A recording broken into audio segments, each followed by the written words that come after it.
பேரும் அல்லும்படி 6 முதல் 60% வரை ஆடி தள்ளுபடியுடன் சூப்பர் சரவணா ஸ்டோர்ஸ், சென்னை, மதுரை, கோவை. உறுப்பினர் லாட்டரிங்கிறாங்க. திரு உதயநிதி அவர்கள் சொல்லணும், ஏன் 900 கோடி ரூபாய் லாட்டரி நிறுவனம் வாங்கினாங்க திமுக? பதில் சொல்லட்டும். பதில் சொல்லுங்க. தைரியம் இருந்தா லாட்டரி நிறுவனம் 900 கோடி ரூபாய் திரு மு க ஸ்டாலின் அவர்கள் ஏன் வாங்கினார்கள்? தைரியம் இருந்தா சொல்லுங்க. அப்ப சொல்லுங்க. நான் எந்த தொழிலையும் இல்ல, எந்த நிறுவனம் நடத்தல. தைரியம் இருந்தா ஏன் நடத்துறாங்கன்னு சொல்லுங்க. அதுக்கப்புறம் பதில் சொல்லலாம். மாண்பு எதிர்க்கட்சி தலைவர், மாண்பு பேரவைத் தலைவர் அவர்களே, நம்முடைய அமைச்சர் அவர்கள் திமுக ஏன் லாட்டரி நடத்துகின்ற நிறுவனத்திடம் என்று ஃபண்டு வாங்கினாங்க அப்படின்னு கேட்குறாரு. அது கொடுத்தது அவருடைய மாமனார் தான். அவருடைய மாமனார்கிட்ட கேட்டு அந்த விளக்கத்தை அவர் பெற்றுக்கொள்ள வேண்டும். அது அவரும் உங்க அப்பாவுக்கும் மட்டும்தான் தெரியும். உங்க அப்பா கிட்ட தான் கேட்கணும், எனக்கு தெரியாது. அப்பாவை இங்க காணோம். வீட்டுக்கு போய் உங்க அப்பாட்ட கேளுங்க. உங்க அப்பா கரெக்டா சொல்லுவாரு. ஏன் வாங்கினாரு உங்க அப்பா சொல்லுவாரு. தமிழக வெற்றி கழகம் என்னைக்கும் மதுவினால் வரக்கூடிய வருமானத்தை உயர்த்துவோம் அப்படின்னு எங்கேயும் சொன்னதும் கிடையாது. மதுவினால் வரும் வருமானம் உயர்வதற்கு சந்தோஷப்பட்டதும் கிடையாது. நாங்கள் இப்பவும் அந்த 717 கடைகளை க்ளோஸ் பண்ணதுக்கு அப்புறமும் மரியாதை சட்டமன்ற உறுப்பினர் கேட்டார், எப்படி வருமானம் பெருகுச்சுன்னு. இந்த துறையில் இருக்கிற அந்த ஊழல்களை ஒழிச்சதுனால வருமானம் அதிகமாயிட்டே இருக்கு. இன்னமும் அதிகமான வருமானங்கள் வரும் அப்படிங்கிறதையும் மாண்புமிகு சட்டப்பேரவை தலைவர் வாலியாக தெரிவித்தார். இதில் ஒன்றும் பாயிண்டாக பாரு வேணாங்க. இது நீங்கள் மாண்பு உறுப்பினர் பேசி முடிங்க. மணி ஆயிடுச்சு, 1:45. மாண்புமிகு பேரவைத் தலைவர் உட்காருங்க. அமைச்சர் சொன்னது போல மதுவிலக்கு மானிய கோரிக்கைகளை விரிவா அப்புறம் பேசிப்போம். அடுத்த அவர் ஒருத்தர் உங்க கட்சி சார்பாக கொறடா பேசுறாரு. உட்காருங்க. மாண்புமிகு பேரவைத் தலைவர்களே, நம்முடைய மாண்புமிகு அமைச்சர் அவர்கள் நல்ல விளக்கமாக சொன்னார்கள். அதே மாதிரி சட்டமன்ற உறுப்பினர் நம்முடைய அருமை சகோதரர் கணேஷ்குமார் அவர்கள் கூட இந்த அரசு என்பது மதுவிலக்கு எதிர்ப்பான அரசா, இதை நிறுத்தப் போகிறா என்பதுதான் அவருடைய கேள்வியாக இருந்தது. அமைச்சர் அவர்கள் சொன்னார்கள், வருமானம் அது கூடியிருப்பது என்பது பல்வேறு வகையில் நாங்கள் லீக்கேஜெலாம் நீர்த்திருக்கிறோம், அதனால தான் வருமானம் மொழிய. ஆனால் இந்த அரசு என்பது மது கொள்கைக்கு எதிரான அரசு என்பதை வலியுறுத்தி கொண்டிருக்கிறார். நான் உங்கள் மூலமாக அவரிடம் தெரிந்து கொள்ள விரும்புவது, இந்த 5 ஆண்டு காலங்களில் நீங்கள் ஆண்டுக்காண்டு இந்த கடைகளை நீங்கள் குறைக்க போகிறீங்களா? அது வெளிப்படையாக உங்களுடைய மானிய கோரிக்கையில் இந்தந்த ஆண்டு இந்தந்த கடைகள் நான் குறைப்போம் என்று நீங்கள் அறிவிக்கப் போகிறீர்களா? அதுக்கு காரணம் என்னென்னா, ஒரு மாவட்டத்தில் இருக்கிற சட்டமன்ற உறுப்பினர்கள் பொதுவாக இந்த கட்சி அந்த கட்சிலாம் கிடையாது, எல்லா சட்டமன்ற உறுப்பினர்கள் என்ன நினைக்கிறாங்கன்னா, இப்போ 717 ஏற்கனவே நான் குறைச்சிட்டோம் அப்படின்ற ஒரு அறிவிப்பு இருக்குது. அது எந்தெந்த அந்தந்த மாவட்டத்தில் எந்த கடையை குறைச்சாங்கன்றது அந்த மாவட்டத்தில் இருக்கிறவங்களுக்கே யாருக்குமே தெரியல. நீங்கள் சொல்கிறீங்க நம்பர் வந்தது, நாங்கள் ஆன்லைனில் போட்டிருக்கிறோம் அப்படின்ற நிலைமை இல்லை. லோக்கலில் இருக்கிற எந்த பத்திரிகையிலும் இந்த கடைகள் எல்லாம் குறைத்து விட்டோம் என்ற அறிவிப்பு இல்லை. ஏன்னா அதுவும் தேவை. நீங்கள் சொல்லுவதை போல ஆண்டாண்டுக்கு நாங்கள் குறைக்க போகிறோம் என்பதை நீங்கள் இப்போ சொன்னாலும் சரி, அல்லது உங்களுடைய மானிய கோரிக்கையில் ஒரு வருஷத்துக்கு இத்தனை கடைகளை நாங்கள் குறைக்க போகிறோம் என்று சொன்னால் இந்த அரசு அதற்காக முயற்சி எடுப்பது என்று நாங்கள் எடுத்துக்கொள்ள முடியும்.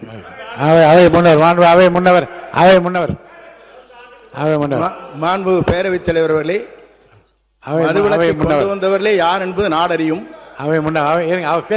மதுவிலக்கை முதலே கொண்டு வந்தவர் நீங்கள் தான். இப்போது அதற்காக வக்காலத்து வாங்கி கொண்டிருப்பவர் நீங்கள் தான்.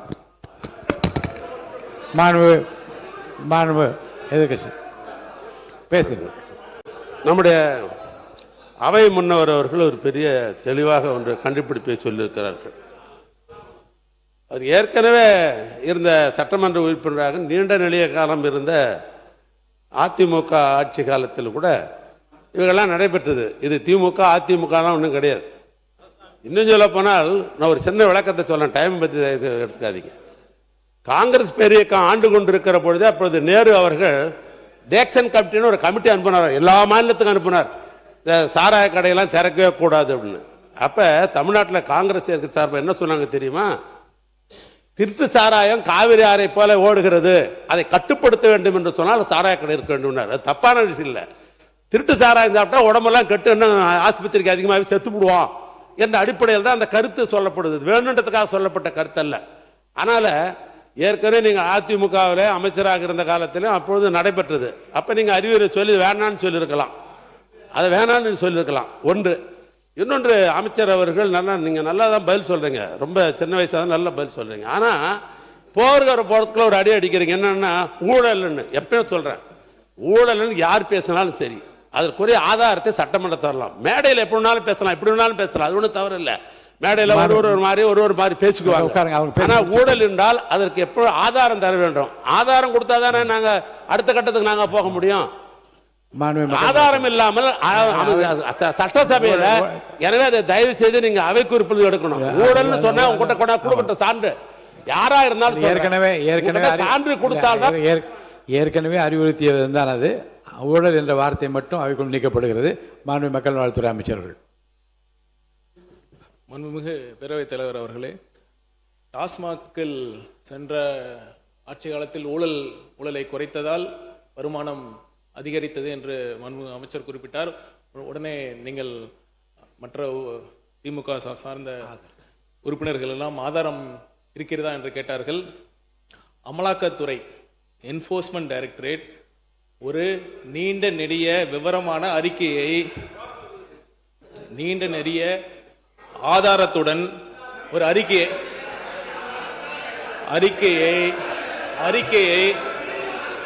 எந்தெந்த விதத்தில் யார் யார் அந்த டாஸ்மாக் துறையில் யார் யாரெல்லாம் அந்த பார்ட்டி ஃபண்ட் என்று வாங்கி இருக்கிறார்கள் என்று ஆதாரத்துடன் அமலாக்கத்துறை சென்ற ஆட்சி காலத்தில் இந்த அரசுக்கு சமர்ப்பித்தது.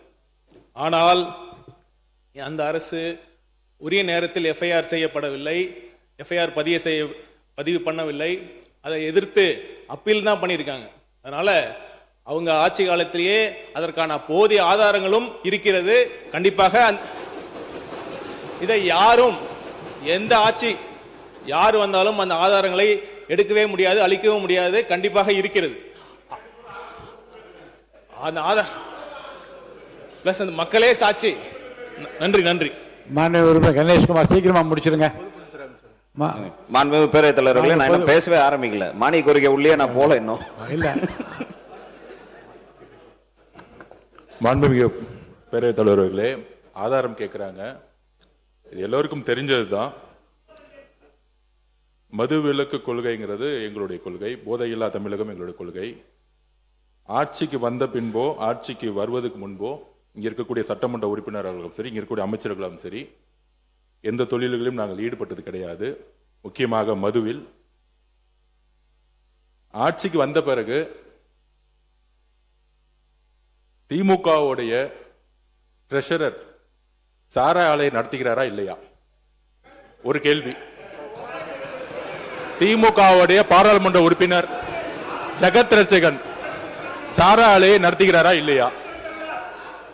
அப்ப சாராய ஆலையை நடத்தி கொண்டு டாஸ்மாக் நிறுவனம் மூலம் ஆர்டர் வந்து யார் வாங்கினது?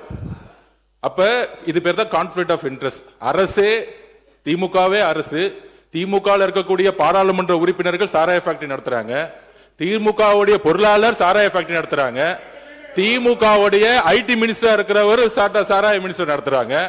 இதுக்கு மேல என்ன ஆதாரம் வேணும்? பேசுங்க. ஒரே ஒரு நிமிஷம். மாண்புமிகு உறுப்பினர் லாட்டரிங்கிறாங்க. திரு உதயநிதி அவர்கள் சொல்லணும், ஏன் 900 கோடி ரூபாய் லாட்டரி நிறுவனம் வாங்கினாங்க திமுக? பதில் சொல்லட்டும். பதில் சொல்லுங்க. தைரியம் இருந்தா லாட்டரி நிறுவனம் 900 கோடி ரூபாய் திரு மு.க. ஸ்டாலின் அவர்கள் ஏன் வாங்கினார்கள்? தைரியம் இருந்தா சொல்லுங்க. அப்ப சொல்லுங்க. நான் எந்த தொழிலையும் இல்ல, எந்த நிறுவனம் நடத்தல. தைரியம் இருந்தா ஏன் நடத்துறாங்கன்னு சொல்லுங்க. அதுக்கப்புறம் பதில் சொல்லலாம். மாண்புமிகு எதிர்க்கட்சி தலைவர். மாண்புமிகு பேரவைத் தலைவர் அவர்களே, நம்முடைய அமைச்சர் அவர்கள் திமுக ஏன் லாட்டரி நடத்துகின்ற நிறுவனத்திடம் என்று ஃபண்டு வாங்கினாங்க அப்படின்னு கேட்குறாரு. அது கொடுத்தது அவருடைய மாமனார் தான். அவருடைய மாமனார்கிட்ட கேட்டு அந்த விளக்கத்தை அவர் பெற்றுக்கொள்ள வேண்டும். அது அவரும் உங்க அப்பாவுக்கு மட்டும்தான் தெரியும். உங்க அப்பா கிட்ட தான் கேட்கணும், எனக்கு தெரியாது. அப்பாவை இங்க காணோம். வீட்டுக்கு போய் உங்க அப்பாட்ட கேளுங்க. உங்க அப்பா கரெக்டா சொல்லுவாரு. ஏன் வாங்கினாரு உங்க அப்பா சொல்லுவாரு. மாண்பு கொறடா நீங்க பேசணுமா? மாண்புமிகு பேரவைத் தலைவர்களே, நம்முடைய மக்கள் நல்வாழ்வுத்துறை அமைச்சர் அவர்கள் ஒரு கருத்தை சொன்னார்கள். அவர் துறையில் மிக சிறப்பாக பணியாற்றியவர். என்போர்ஸ்மெண்ட்டில் அது எந்த செய்திகள் கிடைச்சாலும் அது ஒன்றும் பெரிய 100% உண்மை அல்ல.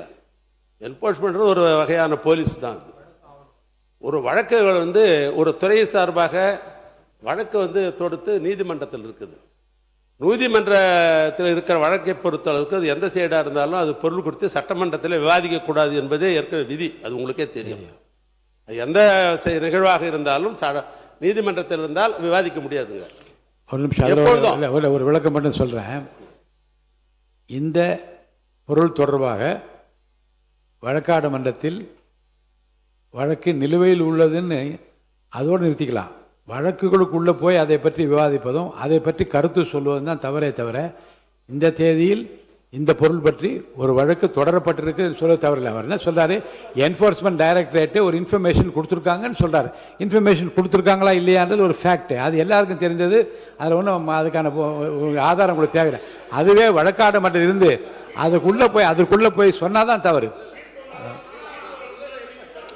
இல்லைங்க. பெண்டிங் பிஃபோர் த கோர்ட் அதில் நீங்கள் இல்லைங்க ஒரு வழக்கு பதிவு இந்த பொருள் குறித்து ஒரு வழக்கு பதிவு செய்யப்பட்டிருக்கிறதுன்னு சொல்ல தப்பு இல்லை. ஆனால் வழக்கு விவரங்களுக்கு போய் அதை பற்றி விவாதிப்பதும் கருத்து சொல்வதும் தவறு. என்போர்ஸ்மெண்ட் சார்பாக ஒரு வழக்கு இருக்கிறது என்று அவர் சொல்லியிருந்தா அதை பற்றி நான் முறையிட மாட்டேன். அதுல ஆதாரம் இருக்கிறது, என்போர்ஸ்மெண்ட்ல ஆதாரம் இருக்கிறது என்ற ஒரு வார்த்தையை பயன்படுத்தல் தான் நாங்கள் வரேன். அதனால பொதுவாகவே வழக்கு மன்றத்தில் இருப்பது நாம் எப்பொழுதும் இங்கே விவாதிப்பதில்லை. ஒன்று. மற்றொன்று, நான் ஏற்கனவே சொல்லிட்டேன், எதுவாக இருந்தாலும் ஆதாரத்தை உங்களிடத்தில் கொடுத்து விட்டு தான் பேசணும். 2. நம்முடைய பொதுப்பணித்துறை அமைச்சர் அவர்கள் சம்பந்தம் இல்லாமல் இது இல்லாமல் தேர்தல் நேரங்களிலே தொழில் ஆரம்பிக்கிற தொழிலதிபர்கள் அரசியல் கட்சிக்கு இன்றைக்கு ஒன்றிய அரசாங்கம் ஆண்டு கொண்டிருக்கிற அந்த இயக்கமாக இருக்கட்டும் அல்லது அதிமுக இருக்கட்டும், அரசியல் இயக்கங்கள் எந்த அரசியல் இயக்கங்களாக இருந்தாலும் தொழிலதிபர்கள் அதிகாரப்பூர்வமாக வங்கியின் மூலமாக நன்கொடையாக தருகிறார்கள்.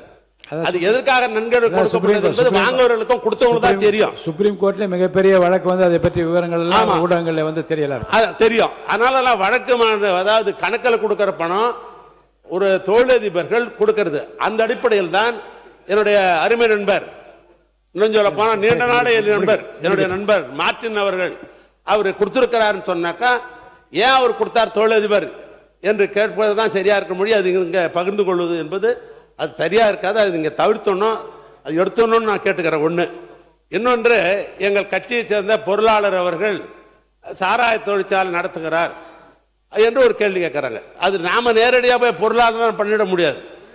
எந்த ஆட்சியாக இருந்தாலும் சரி, ஒரு தொழிற்சாலை ஆரம்பிக்க வேண்டும் என்று சொன்னால் அதுக்கு எல்லா தகுதிகள், குவாலிஃபிகேஷன், அப்ளிகேஷன் போடுறதுக்கெல்லாம் தகுதி இருந்தால் தான் அரசு தான் லைசன்ஸ் தருது. அதனால அது முறையாக அவங்க ஏற்க போட்டிருப்பாங்க. தொழில் என்ற அடிப்படையில் ஆரம்பிப்பாங்களே ஒழிய அது திமுக பொருள் ஆரம்பிக்கலாமா அப்படிலாம் பேசுவதற்கு வாய்ப்பு இல்லை. அது தவறு.